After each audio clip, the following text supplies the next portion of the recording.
O'z yashab turgan uyingizni birovlarning nomiga o'tib ketmasligini xohlasangiz, qachongacha qimmat soliq to'laysiz, arzonroq to'lashni xohlasangiz, uy hujjati sizning nomingizda va siz chet el safaridasiz va bu uyni qanday qilib o'zingizning nomingizda saqlab qolishni istasangiz, noqonuniy egallab turgan joylaringizni yoki beruxsat kirib o'zingiz uy qurib olgan uyingizni qanday qilib o'z nomingizga rasmiylashtirishingiz, kimningdir yeri kimgadir o'tib ketgan, kimdir kim uchundir soliq to'lagan, aynan mana shu vaziyatda tizimda juda katta muammo bor.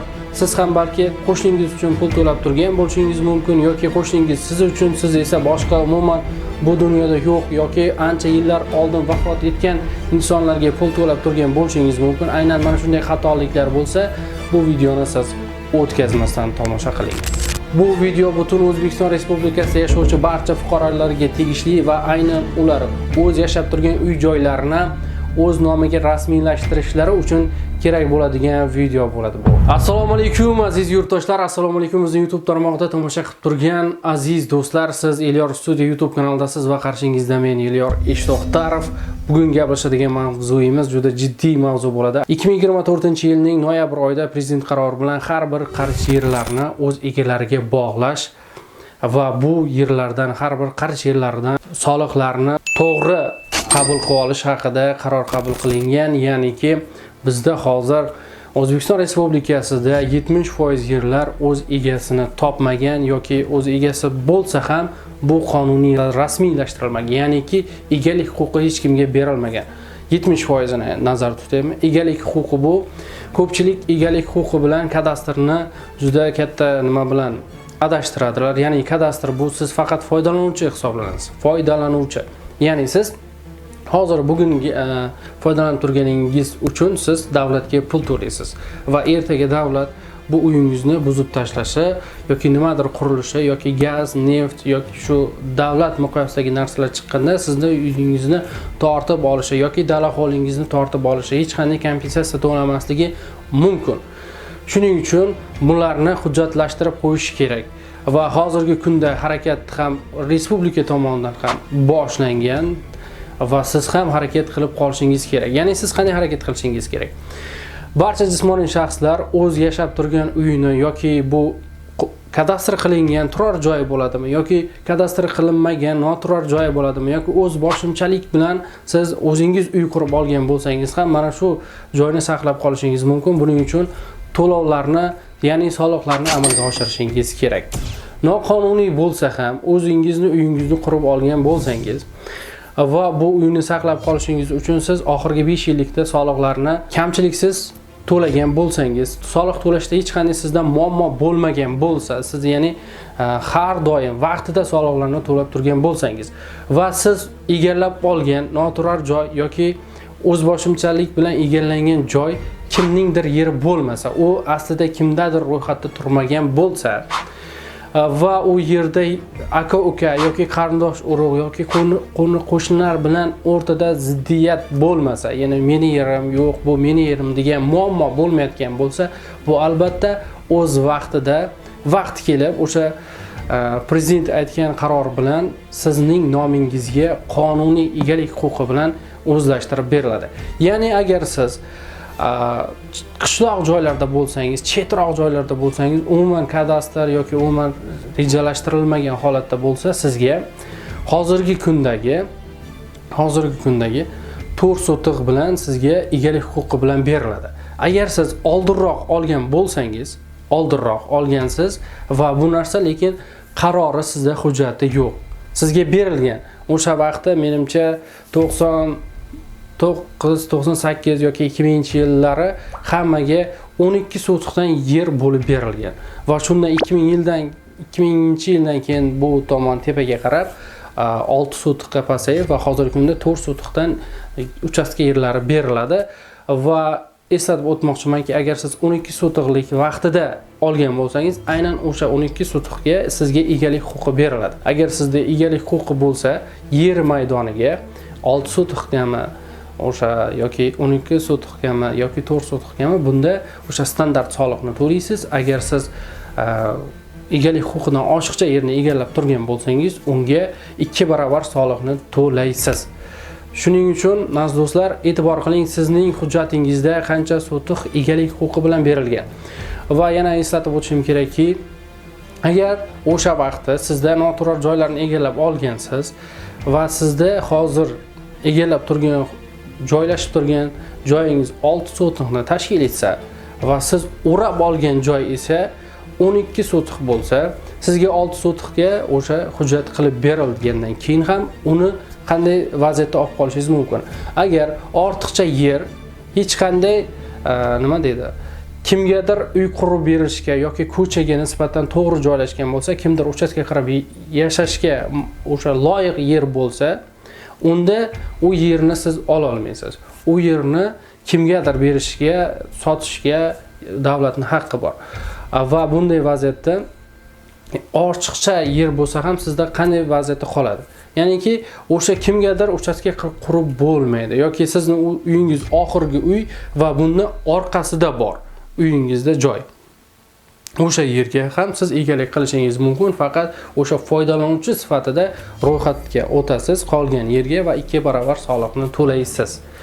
Agar siz chet elda bo'lib yurgan bo'lsangiz, uy joyingiz sizning nomingizda bo'lsa ham, e'tibor qiling, sizning nomingizda o'sha pasportingizga olingan SIM karta bo'lsa, O'zbekistonga oila a'zolaringizga aytasiz. Sizning nomingizdagi SIM karta bilan birgalikda soliq o'z ilovasiga sizning pasport dalilalaringizni kiritib, soliq ilovasiga kirilsa va bunda sizda qancha yer maydoni bor, qancha mol mulk solig'i kelyapti, qancha yer solig'i kelyapti, hammasi ko'rinib turadi. Aynan mana shu ma'lumotlar har bir kishida, O'zbekiston Respublikasida yashovchi barcha fuqarolarda bo'lishi kerak. Va yana bitta programma bor. MyGov degan programma bor. O'sha programmadan ham albatta registratsiyadan o'ting va unda ham o'sha barcha ma'lumotlar to'g'ri tushishi uchun sizning nomingizda bo'lishi kerak SIM karta. O'zbekistondagi olingan SIM karta sizning nomingizda bo'lsa, o'sha muammosiz registratsiyadan o'tasiz va siz qayerda yashaysiz, doimiy ish joyingiz, yashash joyingiz qayerda, svitdan, gazdan, har qanday soliqlardan, kommunal to'lovlardan qarzingiz bormi yoki yo'qmi? Sizning nomingizda turar joy, noturar joylar bormi yo'qmi? Hammasi ko'rinib turadi. Va sizda kimlardir noturar joylar hujjatda bor, lekin aynan qalbaki hujjatda bo'lishi mumkin. MyGovdan yoki soliqlardan chiqmasa, demak bu soxta yoki bo'lmasa bu hali to'liq rasmiylashtirilmagan bo'lishi mumkin. Buni sirazi o'sha kadastr agentligiga murojaat qilib o'z nomingizga o'zlashtirib olishingiz kerak bo'ladi. Katta taxminim bilan uyma-uy kirib chiqib hujjatingiz bormi? Bu uyda kimlar yashaydi? Hammasi registratsiya qilinadi. Sizga agar rostakamiga siz necha yildan beri yashab kelayotgan bo'lsangiz, soliqlarni to'lagan bo'lsangiz, albatta sizni nomingizga o'tadi.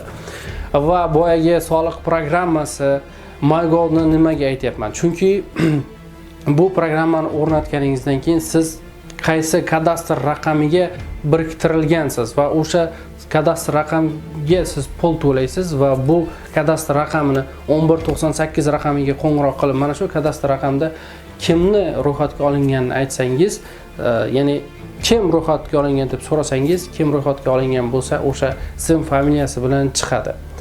Va bunda siz o'sha Toshkentdagi bazada sizga qancha sotix to'g'ri kelganligi, soliqlar 2025-yil uchun soliqlar qancha, nech pul, mol mulk solig'i uchun qancha chiqayotganini bilib olishingiz mumkin. O'z boshimchalik bilan joylashib olgan yer uchastkalariga kimlardir soliq so'rab, kimlardir nomiga soliqlar so'ralgan va uylar buzilgan, soliq to'lasa ham uy buzmoqchi. Shuning uchun aynan sizga berilgan kod raqamlar aniq siznikimi? Toshkentga qo'ng'iroq qilib 1198 raqamiga qo'ng'iroq qilib, soliq to'lashdan oldin 1198 raqamiga qo'ng'iroq qilib, o'sha sizga berilgan soliq kodini so'rang. Bu kimning nomida turibdi?